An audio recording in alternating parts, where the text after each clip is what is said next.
નમસ્કાર વિદ્યાર્થી મિત્રો, સ્ટડી ઇન ગુજરાતી ચેનલ ની અંદર આપ સૌનું હાર્દિક સ્વાગત છે। આજના લેક્ચર ની અંદર આપણે વાત કરવાના છીએ સોલર સેલ વિશે। સોલર સેલ પેનલ તમારે જોવું હોય તો હું બતાવી શકું। સોલર સેલ પેનલ જે છે એ કેવી હોય, આ પ્રમાણે જે છે એ સોલર સેલ પેનલ હોય। આ જે વચ્ચેના બોક્સ તમને દેખાય છે આ બધા જે છે એ સોલર પેનલ છે। બધા બોક્સ જે છે એ સોલાર પેનલ છે। આની ઉપર જ્યારે સૂર્યપ્રકાશ પડે છે ત્યારે આની પાછળ આવી રીતનું એક વાયરિંગ આપેલું હોય છે, બરોબર, જે વિદ્યુત ઉર્જામાં કન્વર્ઝેશન કરે છે અને આપણું જે ઉપકરણ જે છે એને ચલાવવાની અંદર મદદરૂપ થાય છે।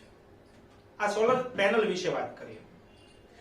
સોલર સેલ એટલે આ સોલર પેનલમાંથી જે વિદ્યુત ઉર્જા ઉત્પન્ન થઈ છે એનું સ્ટોરેજ, એવી નાની બેટરી હોય સોલર સેલ છે। સૌર ઉર્જાના ઉપયોગની આ મર્યાદા સોલર સેલ ના ઉપયોગથી દૂર કરી શકાય। કઈ મર્યાદા? તો કે સૌર ઉર્જા દિવસ દરમિયાન ઉપયોગી રહે છે એ મર્યાદા।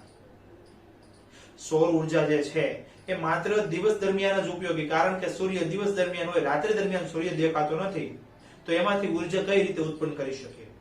આ ખામીને દૂર કરવા માટે સૌર ઉર્જાનો ઉપયોગ જે છે એ સોલાર સેલ ના ઉપયોગથી દૂર કરી શકે, કે સૌર કોષ, સોલાર સેલ એટલે સૌર કોષ, એના ઉપયોગથી દૂર કરી શકીએ।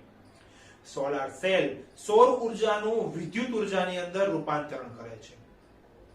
વિશિષ્ટ સોલાર સેલને સૂર્યની સામે રાખવામાં આવે ત્યારે તેમાં 0.5 થી 1 વોલ્ટ જેટલો વોલ્ટેજ ઉદ્ભવે છે। કેટલો વોલ્ટેજ? 0.5 વોલ્ટ થી 1 વોલ્ટ જેટલો વોલ્ટેજ જે છે એ ઉત્પન્ન કરતા હોય છે અને આશરે 0.7% જેટલો વિદ્યુત પાવર સર્જે છે। કોણ? સોલાર સેલ, જ્યારે સૂર્યની સામે હોય ત્યારે। ખૂબ વધારે સંખ્યામાં સોલર સેલના સંયોજનથી તૈયાર થતી ગોઠવણીને સોલર પેનલ કહે છે, જે તમે હમણાં જોયું, મેં તમને દર્શાવી હતી, એ છે સોલાર પેનલ, જે તમે આ ચિત્રની અંદર પણ જોઈ શકો છો। તેના વ્યવહારિક ઉપયોગ માટે જરૂરી વિદ્યુત ઉર્જા પૂરી પાડે છે। કોણ? Solar panel. એક બોક્સ સોલર સેલ, એક કરતા વધારે હોય તૈયાર થાય સોલર પેનલ। સોલાર સેલમાં કોઈ ગતિશીલ ભાગ હોતો નથી, એની જાળવણી ખૂબ ઓછી જરૂરિયાત ધરાવે છે। કોઈ પરિવર્તકના ઉપયોગ વગર જ ખૂબ જ કાર્યક્ષમ હોય છે। તે ખૂબ અંતરિયાળ, દુર્ગમ અને ઓછા વસવાટવાળા વિસ્તારો કે જ્યાં વિદ્યુત વિતરણ લાઇન ખર્ચાળ અને વ્યાપારી ધોરણે યોગ્ય ન હોય એવી જગ્યાએ આ સોલાર પેનલો સ્થાપવામાં આવે છે। એવા દૂરના અંતરિયાળ વિસ્તારો કે જ્યાં વિદ્યુત પહોંચાડવો ખૂબ જ ખર્ચાળ હોય છે, ત્યાં આ સોલર સેલ કે સોલર પેનલ દ્વારા વિદ્યુત ઉત્પન્ન કરવામાં આવે છે। સોલાર સેલની બનાવટની પ્રક્રિયા ખૂબ જ ખર્ચાળ છે। બે કારણ છે। એની બનાવટમાં વિશિષ્ટ શ્રેણીનો સિલિકોન ધાતુ વપરાય। કોણ? સિલિકોન, ખૂબ જ મોંઘી ધાતુ। બીજું તો કે પેનલની અંદર સોલર સેલ ના આંતરિક જોડાણની અંદર ચાંદીનો ઉપયોગ કરવામાં આવે છે, જે તમે આ ચિત્રની અંદર જોઈ શકો છો કે ભાઈ આ પેનલ છે એની વચ્ચેનો આ જે ભાગ છે, આ બંને પેનલને જોડવા માટે, બંને સેલને જોડવા માટેનો આ ભાગ છે, આંતરિક જોડાણનો ભાગ છે, એની અંદર ચાંદીનો ઉપયોગ કરવામાં આવે છે। સોલાર સેલ નો વૈજ્ઞાનિક અને પ્રાયોગિક પ્રયોજન ની અંદર કઈ રીતે ઉપયોગ લઈ શકે આ સોલાર સેલ, એની વિશે વાત કરીએ।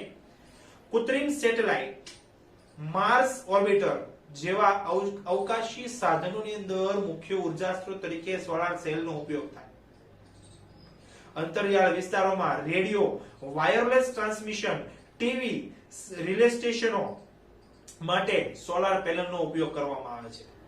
સમજો, કૃત્રિમ સેટેલાઇટ વિશે આપણે વાત કરેલી કે કૃત્રિમ સેટેલાઇટની અંદર આ સોલાર સેલનો ઉપયોગ કરવામાં આવે। હવે કૃત્રિમ સેટેલાઇટની અંદર વિદ્યુત હોય ત્યારે જ એ સેટેલાઇટ કાર્યરત થઈ શકે। હવે ત્યાં વિદ્યુત ઉત્પન્ન કરવા માટે જો સોલાર સેલ ન હોય તો હવે નીચેથી ઉપર સુધી વાયર લાંબા કેમ કરવા? કે ઓછું અંતર થોડું છે, વાયર લાંબા ન થઈ શકે।